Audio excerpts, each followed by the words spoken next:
الحمد لله رب العالمين والعاقبة للمتقين ولا عدوان إلا على الظالمين وأشهد أن لا إله إلا الله وحده لا شريك له ولي الصالحين وأشهد أن محمدا عبده ورسوله وصفيه من خلقه وخليله سيد الأولين والآخرين اللهم صل عليه وعلى آله وصحبه ومن اتبعهم بإحسان إلى يوم الدين أما بعد.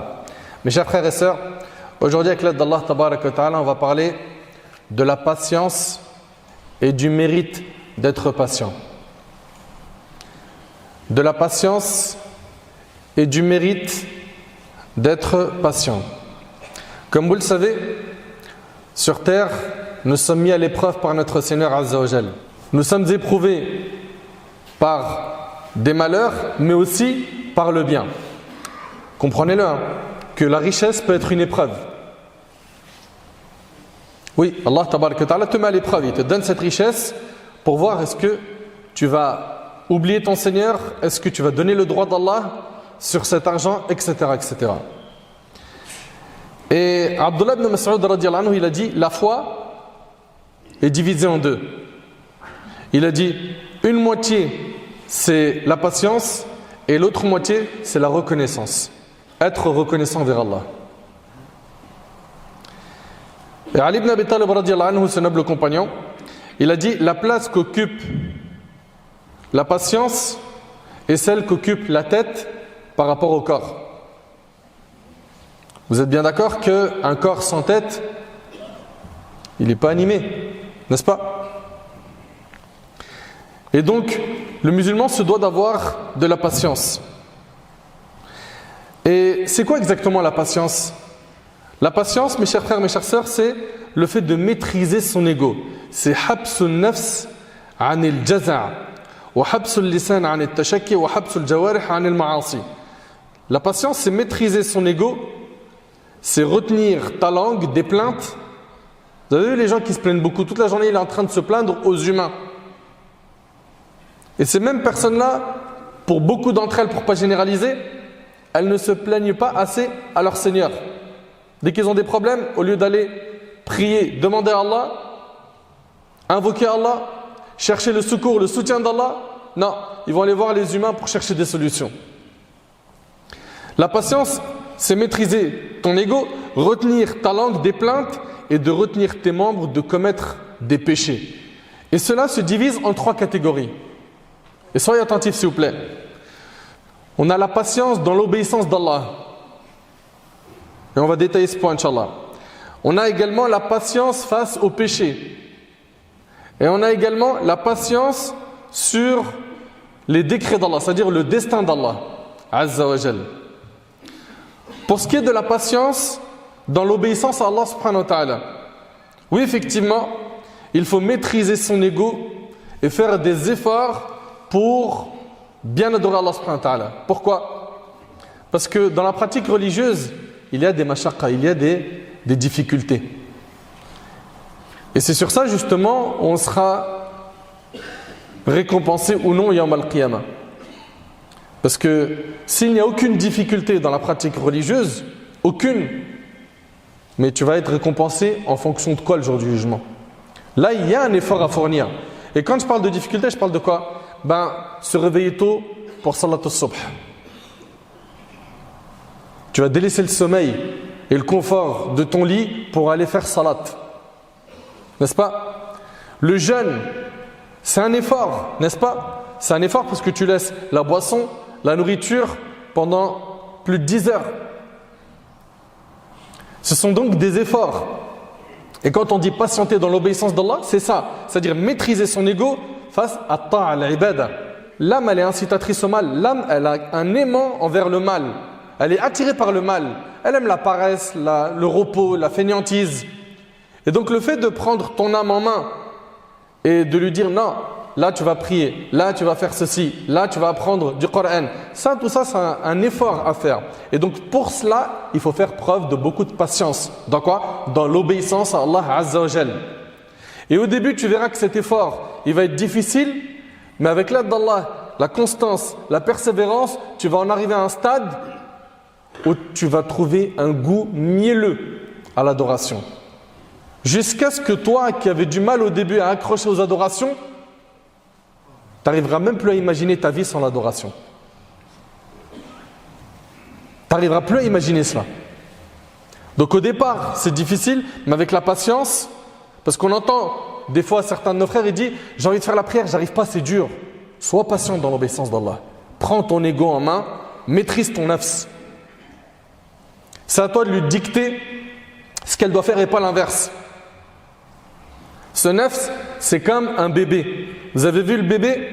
Au début, il connaît que le lait maternel. Puis à un moment donné, il bascule vers un autre aliment. Et bien toi, qui as eu l'habitude de nourrir ton âme par du haram, par le mal, par le chemin de la désobéissance, change-lui d'alimentation à ton âme. Change-lui d'alimentation. Prends en main ton âme. Et donc ici, la personne doit faire des efforts. Même dans as-sadaqa, al-infaq fi sabilillah, le fait de dépenser, c'est un effort. Et nafs, qu'est-ce qu'il préfère? Non, regarde, on ne sait jamais. Comme ça, tu te fais plaisir à toi et tes enfants. Ah, tu vas donner pour la mosquée, tu vas donner pour telle association, tu vas donner pour ton frère qui est dans le besoin pour une opération. Des fois, le nafs, non, elle n'aime pas, elle n'accroche pas. Donc, il faut la patience dans quoi? Dans l'obéissance d'Allah tabaraka wa ta'ala. Ça veut dire quoi? C'est-à-dire maîtriser son ego dans l'obéissance d'Allah. Et la maîtrise de l'ego dans l'obéissance d'Allah, elle va apparaître dans 3 moments. Avant la bonne action, pendant la bonne action et après la bonne action. Avant la bonne action, tu dois maîtriser ton ego en revoyant ta sincérité. Je vais faire cette bonne action, pourquoi? Pour m'acheter une image, pour que les gens disent du bien de moi, pour que les gens me jettent des fleurs, pour qu'ils me fassent des compliments, pour qu'ils disent que je suis pieux, pour qu'ils disent Tabarakallah, t'as vu comment il a changé? Il est passé d'égaré loin d'Allah. Regarde maintenant ses prières à la mosquée. Et ce frère en question, il se peut qu'il ait tout fait pour que les gens disent de lui du bien, des compliments, des éloges. Sache que si ton intention c'est d'acheter une image auprès des gens, ta récompense, tu l'as déjà eu sur terre. Tu n'en auras pas le jour du jugement. Ça, c'est terrible. C'est pour ça qu'il y a ici un effort à faire avant de faire la bonne action. C'est pourquoi je la fais. Pourquoi j'ai pris la parole et j'ai dit un verset ou un hadith. Pourquoi ici j'ai gardé le silence? Il faut que tu te poses la question, est-ce que tu as fait ça pour les gens ou pour Allah? Si c'est pour Allah, alhamdulillah, tu as validé une des étapes qu'il faut valider. Ensuite, il faut maîtriser son ego pendant la bonne action. C'est-à-dire quoi? C'est-à-dire que tu vas la faire en te conformant à la sunna du prophète sallam. D'accord? Tu vas chercher à faire en sorte que tous tes actes soient conformes à la sunna du prophète sallam. Et ensuite, troisièmement, pour ce qui est de la bonne action, il va falloir que tu maîtrises ton ego après avoir fait la bonne action en te privant de divulguer tes hasanat à ceux qui t'entourent. Pourquoi? Pour te préserver justement de quoi? De l'ostentation, encore une fois. De ash-shuhra. Tu veux être célèbre. Hein? Il cherche à être célèbre comme étant quelqu'un qui est un grand donateur. Regarde, moi, c'est pas une fois, c'est pas 2 fois, je donne et devant tout le monde. Alors, tu l'as fait une fois, ok, c'est pas ton train de vie quotidien que tu donnes une sadaqa en public. Pourquoi pas? Mais par contre, toutes tes bonnes actions, tu les montres après que tu les aies faites, c'est un vrai problème. Donc il y a également un effort à faire quand tu fais la bonne action. En quoi? En cachant cette bonne action. Il y a des bonnes actions qu'on cache, il y en a d'autres non. Tu es venu à la Jumu'ah, tu ne vas pas le cacher. Tu es venu prier ici, tu ne vas pas le cacher. Tu jeûnes le mois de Ramadan, tout le monde jeûne le mois de Ramadan. Nous on parle ici des actions surrogatoires. Tu jeûnes le lundi et jeudi, pourquoi tu le dis à tout le monde? Tu veux parler à un orphelin, pourquoi tu le dis à tout le monde? À quel moment tu as garanti la sincérité de ton acte en disant à tout le monde? Par contre, si tu l'as dit à personne, que tu as jeûné le lundi, que tu as fait une aumône, que tu as débloqué la situation de quelqu'un, tu as dit à personne, il n'y a qu'Allah qui le sait. Là, alhamdulillah, il y a ici assez d'éléments qui montrent que tu as cherché la sincérité et qu'Allah tabaraka wa ta'ala accepte nos actions. Pour ce qui est de la première catégorie de patience, on a la patience face à l'obéissance d'Allah. Ensuite, on a quoi? On a le fait de patienter face au péché. Allah tabaraka wa ta'ala, il nous dit, l'âme est très incitatrice au mal, à moins que mon Seigneur, par miséricorde, ne la préserve du péché. Donc l'âme, elle est incitée, elle est incitatrice au mal. L'âme est incitatrice au mal. Elle penche vers tout ce qui est égarement, vers tout ce que le diable va lui embellir. Et donc le fait de tenir son âme avec les brides de la patience va t'aider à bien cheminer vers Allah. Et je le sais, regardez, mes frères, surtout les jeunes et mes sœurs, je sais très très bien que dans le pays dans lequel on est, il y a énormément de tentations et de facilité à désobéir à Allah subhanahu wa ta'ala. Et votre récompense, ça sera immense quand vous allez vous accrocher à votre religion. Même si autour de vous, il y a des grandes vagues qui tentent de vous amener vers l'égarement, vers les péchés, vers le fait de fumer, boire, désobéir aux parents. Combien aujourd'hui on entend des parents malheureusement qui perdent le contrôle, 15-16 ans, ils ne savent plus ce qui se passe. Ça y est, le petit, il est dans la drogue. Ça y est, le petit, wallah, il y a des histoires, j'en entends tellement en ce moment, beaucoup d'histoires. Il y a des vagues qui cherchent à prendre nos frères et nos sœurs, nous-mêmes. Je ne parle pas que des jeunes, nous-mêmes, c'est des vagues qui tentent de nous prendre vers l'égarement, vers le haram. Il faut maîtriser ton ego et faire très attention. Très attention. Et parmi les moyens qui vont te permettre de maîtriser ton ego face au péché, donc de patienter face au haram, il y a 2 points. Le premier, c'est le fait de penser aux conséquences du péché. Pense-y. Je m'adresse ici de manière générale à nos frères et nos sœurs, par exemple, qui sont tombés dans la fornication. Ok? Et ils ont pris goût à ça. Ils en sont arrivés aujourd'hui à kiffer ce péché. Ils l'aiment trop. Pense aux conséquences de ce péché. Pense-y, ici-bas et dans l'au-delà. Dis-toi que tu ne peux pas gagner en désobéissant à Allah. Que le haram il brûle. Que tôt ou tard ça va te retomber dessus. Tu vas te retrouver avec une histoire, tu vas te dire mais comment m'en sortir? Ça s'appelle les conséquences du haram. Ça c'est juste sur terre. Sans compter ce que la personne peut goûter après la mort si elle ne s'est pas repentie. Patienter face à un péché en se privant de le faire est plus facile que de goûter à l'enfer. Et ça, j'aimerais bien que tu réfléchisses à cette phrase. Patienter en maîtrisant ton nafs, en te privant de faire un péché, eh ben, c'est plus facile que de goûter à l'enfer. Et si l'intelligent compare ce péché qu'il veut faire, qui est un plaisir finalement éphémère, avec ce qu'il risque comme châtiment le jour du jugement, cela l'aidera à abandonner le péché. Juste réfléchis. Tu vas gagner quoi? Quelques minutes de plaisir en faisant ce péché, mais regarde, tu t'exposes à quoi de l'autre côté? Donc ça, c'est un parmi les moyens de te convaincre de lâcher ce monde. Deuxièmement, pour lâcher le haram, on est en train de parler de patienter face au haram, il y a le fait d'avoir de la pudeur envers Allah. Subhanallah, on les voit aujourd'hui, nos jeunes, ils font des péchés et ils se cachent. Pourquoi? Pour que les parents ne les voient pas. Mais Allah, tabaraka ta'ala, il te voit. C'est-à-dire toi, le jour où ton père ou ta mère, de manière générale, quand nos jeunes ils sont pris main dans le sac et que les parents les voient en train de désobéir ou ils apprennent l'information, généralement, j'ai bien dit généralement, on en a plein de notre communauté qui ne savent plus où se cacher. Mais ça c'est un humain, c'est pas lui qui va te juger le jour du jugement. Réfléchis maintenant à ton Seigneur qui te voit tout le temps, en public et en secret. N'as-tu pas honte? Il t'a donné autant de bienfaits, la santé, de quoi manger, un toit, etc. etc. Tu as énormément de bienfaits. Et comment est-ce que tu es reconnaissant vers Allah? En mettant sa religion de côté et en suivant les pas du diable, alors qu'Allah tabaraka ta'ala nous a mis en garde contre le fait de suivre les pas du diable. Allah tabaraka ta'ala nous dit وَأَمَّا مَنْ خَافَ مَقَامَ رَبِّهِ وَنَهَى النَّفْسَ عَنِ الْهَوَى فَإِنَّ الْجَنَّةَ هِيَ الْمَأْوَى. Et pour celui qui aura redouté de comparaître devant son Seigneur et préserver son âme de la passion, le paradis sera alors son refuge. Subhanallah. Il a peur de ce rendez-vous avec son Seigneur Azza wa Jal. Et cette peur-là qui est dans son cœur l'a amené à délaisser le haram et à rester dans le cercle de l'obéissance. Cette personne-là qui a réussi à se maîtriser, le paradis sera alors son refuge. Troisièmement, dernier type de patience, c'est le fait de patienter face au destin d'Allah, au décret d'Allah, au destin d'Allah qui parfois est douloureux pour certains. Il est touché par des malheurs. Anas ibn Malik radiyallahu anhu, il rapporte que le prophète alayhi salatu wassalam, il passe devant une femme qui pleurait auprès d'une tombe. Et il lui a dit, crains Allah et sois patiente. Elle était en train de pleurer dans une version de l'imam Muslim, elle était en train de pleurer l'un de ses enfants. D'accord? Elle a perdu un de ses enfants, elle était devant sa tombe et elle pleurait. Le prophète sallallahu alayhi wa sallam, il lui a dit, crains Allah et sois patiente. Elle dit, laisse-moi en paix. Tu n'as pas été touché par le malheur qui m'accable et tu n'as jamais rien connu de tel. Quelqu'un lui a dit, c'est le prophète. Tu sais pas, tu viens de parler à qui là? Tu viens de parler au prophète. Elle se présenta à la porte du prophète sallallahu alayhi wa sallam.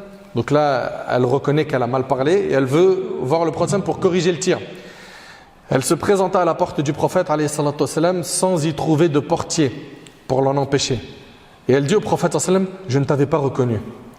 Et le prophète sallallahu alayhi wa sallam a dit, la patience n'est digne de ce nom que si elle se manifeste au premier choc rapporté par Bukhari Muslim. La vraie patience, c'est celle qui se manifeste lors du premier choc. Allô, tu viens de perdre ta mère. Tout de suite, c'est la lucidité. Inna lillahi wa inna ilayhi raji'un. C'est les premières paroles qu'on prononce. Nous appartenons à Allah et c'est envers lui que nous retournerons. Okay? Que tu pleures, c'est normal et c'est humain. Le prophète sallallahu alayhi wa sallam a pleuré lorsqu'il a perdu son fils Ibrahim. Et il a pleuré plus d'une fois. Donc, juste retiens que la patience face à l'épreuve, elle doit se manifester lors du premier choc. Allô, tu viens de perdre ton emploi. Allô, il y a un tel qui fait un malaise, il est mourant.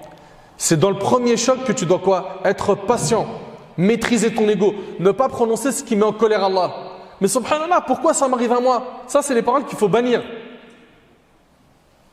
Pourquoi j'ai un seul enfant, il est mort? Et je vous ai déjà donné cet exemple. Mon voisin, il en a 5, ils n'ont jamais eu de maladie. Pourquoi le mien? Ce sont ces paroles qu'il faut bannir.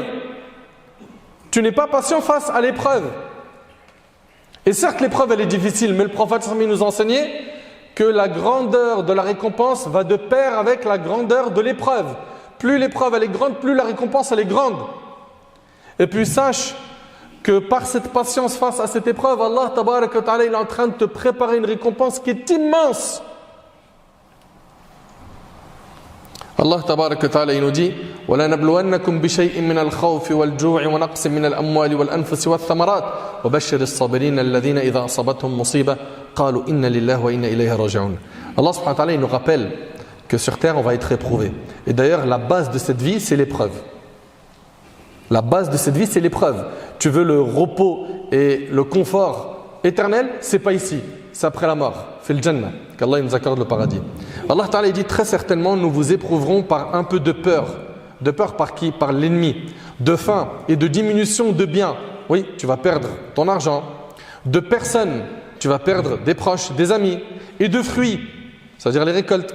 Et fais la bonne annonce aux endurants qui disent quand un malheur les atteint, Inna lillahi wa inna ilayhi raji'un. Apprenez cette invocation, c'est l'invocation qu'on prononce quand on est touché par un malheur. Certes, nous appartenons à Allah et c'est à lui que nous retournerons. Tu appartiens à Allah et tôt ou tard tu retourneras vers lui Azza wa Jal. Donc patiente face aux épreuves. Et parmi les choses qui nous aident à patienter face à l'épreuve, we were in love that never meant to stay. Some things are real, even when they fade.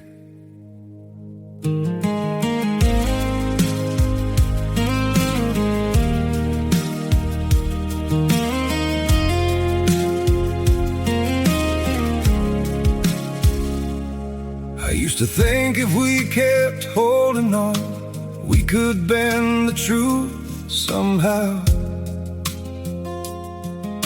But love can't fight what's pulling us apart, and it's breaking us down now.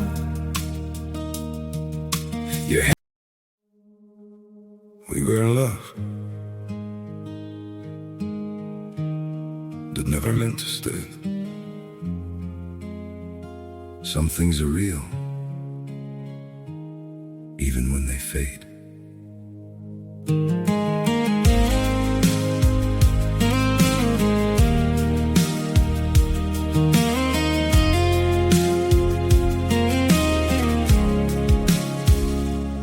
I used to think if we kept holding on, we could bend the truth somehow. But love can't fight what's pulling us apart, and it's breaking us down now. we were in love that never meant to stay. Some things are real, even when they fade.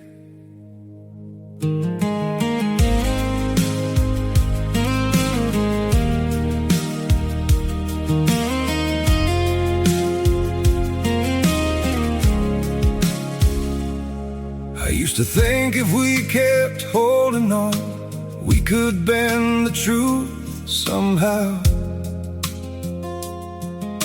But love can't fight what's pulling us apart, and it's breaking us down now. Il y a plusieurs choses. La première, c'est d'avoir la foi au destin, bon et mauvais. Et quand on dit avoir la foi au destin bon et mauvais, il est mauvais en réalité en apparence, parce que l'affaire du croyant ne comporte que du bien. Tu as eu une épreuve en tant que croyant, pour toi c'est un malheur, c'est un mal, mais derrière Allah te cache beaucoup de bien. Il t'élève en degré, il te pardonne tes péchés, il te rapproche de lui, etc. etc. C'est une kafara lidhunub. Allah Ta'ala est en train de t'expier tes péchés. Allah Ta'ala nous dit Ma asaba min musibatin fil ardi wa la fi anfusikum illa fi kitabin min qabli an nabra'aha inna dhalika 'ala Allah yasir. Nul malheur n'atteint la terre ni vos personnes qui ne soit enregistré dans un livre avant que nous ne l'ayons créé. Et cela est certes facile à Allah. C'est-à-dire que tout ce qui t'arrive, ça a été écrit par Allah, c'était destiné. Est-ce que ça veut dire par là que tu n'as pas le libre arbitre? Absolument pas. Tu es libre de tes choix. Mais tout ça, Allah Tabaraka Ta'ala le savait à l'avance. Et un jour, Ubadah ibn Samit radiyallahu anhu dit à son fils: ô mon fils, tu ne goûteras pas réellement à la foi tant que tu ne croiras pas que ce qui t'est arrivé devait t'arriver.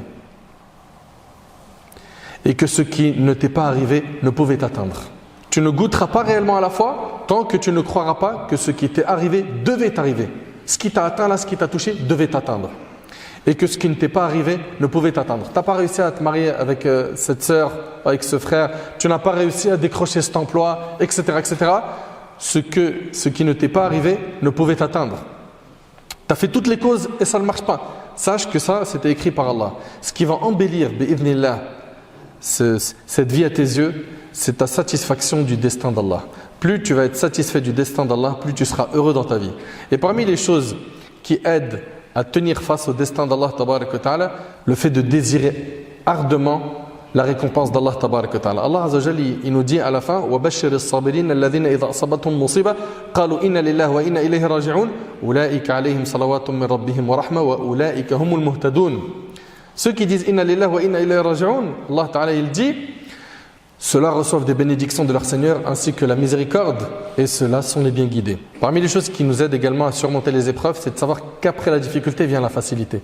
Ça, c'est une règle divine. Allah tabaraka wa ta'ala dit fa inna ma'al usri yusra, inna ma'al usri yusra. La difficulté s'accompagne toujours d'une facilité. Oui, la difficulté s'accompagne toujours d'une facilité. Ceci est la promesse d'Allah. Toute difficulté, si grande soit-elle, s'accompagne d'une facilité. La formulation en arabe indique que pour la même difficulté, une et même difficulté, plusieurs facilités sont accordées.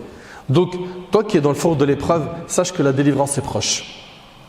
Juste, tiens bon dans ta religion, fais de dua, fais les causes, craque pas. Également, le prophète alayhi salatu wassalam, dans le hadith rapporté par Al-Hakim et d'autres, il a dit: sache que le secours vient avec la patience. Regarde, le secours il vient avec la patience. Que l'affliction s'accompagne d'une délivrance et que la difficulté s'accompagne d'une facilité. Et parmi les choses également qui nous aident à tenir face à l'épreuve et à accepter le destin d'Allah tabaraka wa ta'ala, à être patient face au malheur, le fait de te rappeler tous les bienfaits que tu as de la part de ton Seigneur. Certes, Allah t'a privé de ça, mais regarde, il t'a donné quoi? Regarde combien de bienfaits tu possèdes. Tu jouis d'énormément de bienfaits. Si tu penses à tout cela, ça t'aidera à être plus patient. Et aussi, garde en tête que lorsqu'on est touché par des épreuves, c'est le résultat de nos péchés.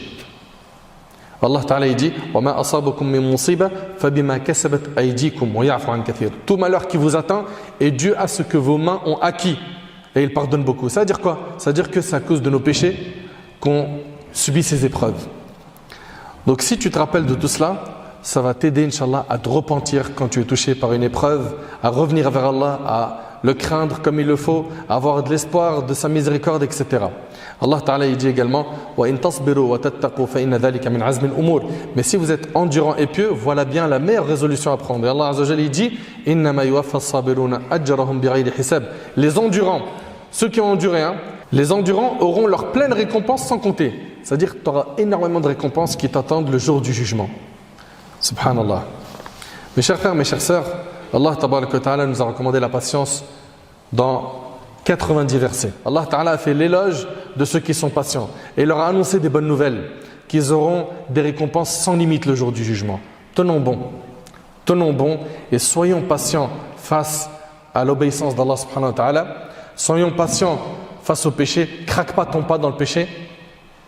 Tiens bon, invoque Allah, fréquente des pieux, apprends beaucoup ta religion, apprends à connaître Allah, ça t'aidera à mieux l'adorer et patiente face au destin d'Allah Tabaraka wa Ta'ala et garde en tête que tout ce qui nous arrive, même si en apparence ça peut te sembler être un grand malheur, sache que derrière ce malheur, alhamdulillah, il y a un grand bien pour nous.